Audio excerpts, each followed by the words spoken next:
안녕하세요. 오늘 우리는 조선 역사에서 가장 미스테리하면서도 또 가장 피비린내 나는 정치 사건 중 하나인 기축옥사의 기록 속으로 한번 들어가 보려고 합니다. 단 하나의 고발이 어떻게 1,000명이 넘는 사람들의 목숨을 앗아간 끔찍한 비극으로 번졌을까요? 지금부터 함께 파헤쳐 보겠습니다. 때는 1589년입니다. 고발장 하나가 조정을 뒤흔들었고 이게 나라 전체를 말 그대로 피로 물들였어요. 무려 3년 동안 이어진 이 숙청으로 1,000명이 넘는 엄청난 수의 사람들이 목숨을 잃었습니다. 도대체 어떻게 이런 거대한 비극이 시작될 수 있었을까요? 이 모든 사건의 중심에는 한 남자가 있었습니다. 바로 정여립이라는 인물입니다. 정여립이 그냥 평범한 인물이었냐? 절대 아니었습니다. 당대 최고의 석탁이었던 율곡이이가 직접 호남에서는 정여립이 최고야 라고 극찬할 정도로 정말 뛰어난 지식인이었죠. 그런데 정여립은 벼슬길을 버리고 고향으로 데려가서 대동대라는 아주 특별한 모임을 만듭니다. 이 모임이 왜 그렇게 파격적이었냐면요. 한번 생각해 보세요. 엄격한 신분제 사회였던 조선에서 양반이랑 노비가, 노비사 한 자리에서 동등하게 활을 쏘고 훈련을 했다는 겁니다. 이것만 봐도 그의 생각이 얼마나 시대를 앞서갔는지 짐작이 가시죠. 그의 생각은 여기서 멈추지 않았습니다. 심지어 왕의 자리는 핏줄로 이어지는 게 아니라 덕이 있고 능력 있는 사람이면 누구나 오를 수 있다. 이런 선양 사상을 주장하기까지 했어요. 이건 조선이라는 왕조 국가의 뿌리 자체를 흔드는 정말 위험천만한 생각이었죠.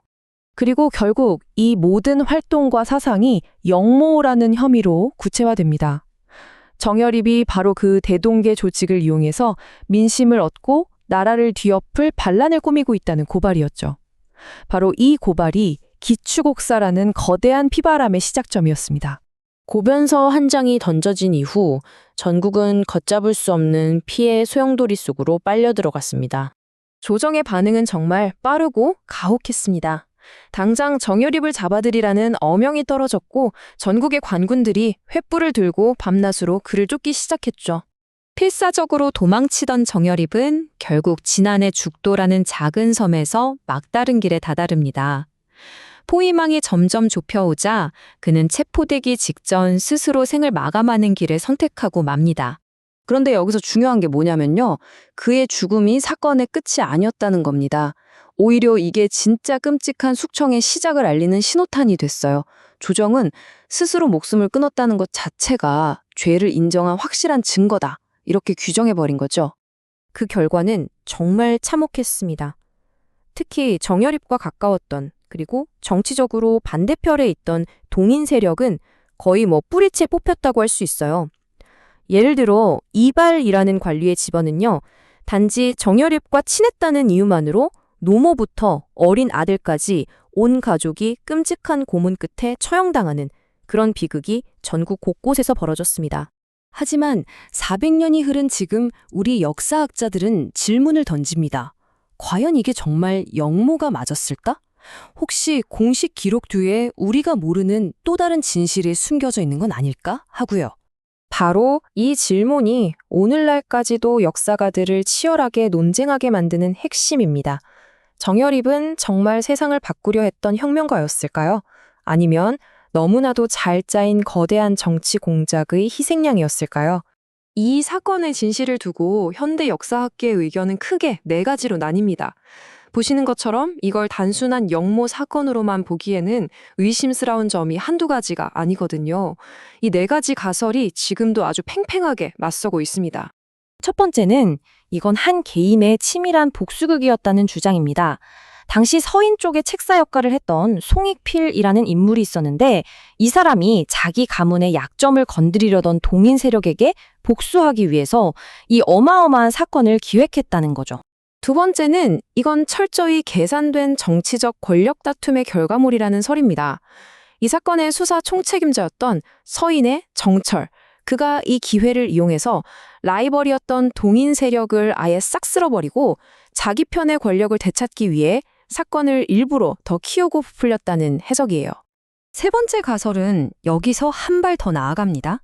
훨씬 대담하죠. 이 모든 일의 배후에 바로 선조 임금이 있었다는 설입니다.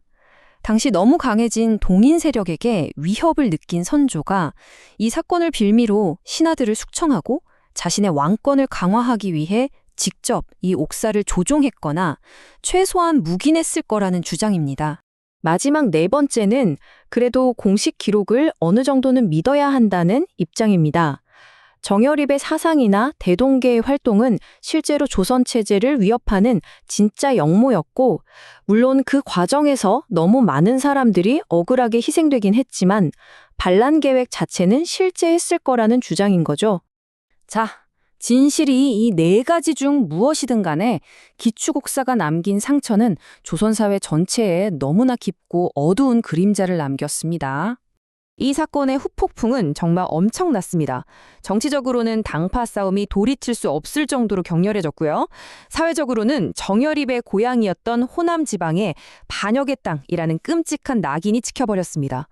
참 아이러니한 건 이 때문에 호남의 인재들이 벼슬길 대신 예술이나 음식 같은 문화에 몰두하게 됐고, 이게 오늘날 호남의 독특한 문화적 자산이 되기도 했다는 점이죠. 하지만 이 사건이 남긴 가장 아픈 유산은 역시 지역 갈등의 씨앗입니다. 이때 심어진 편견이 수백 년 동안 이어지면서 우리 역사에 정말 깊은 상처를 남기게 됐습니다. 결국 400년이 훌쩍 지난 오늘날까지도 우리는 기축옥사의 완전한 진실이 무엇인지 명확하게 알지 못합니다. 관련된 기록은 너무나 부족하고 그나마 남아있는 기록조차 승자의 입장에서 쓰인 것들이 대부분이니까요. 그래서 이 미완의 사건은 오늘 우리에게 이런 질문을 던집니다. 과연 역사 속의 절대적인 진실이란 게 딱 하나로 존재할 수 있는 걸까요? 아니면 진실이란 그것을 바라보는 시대의 시선에 따라 끊임없이 새롭게 쓰이는 이야기일까요?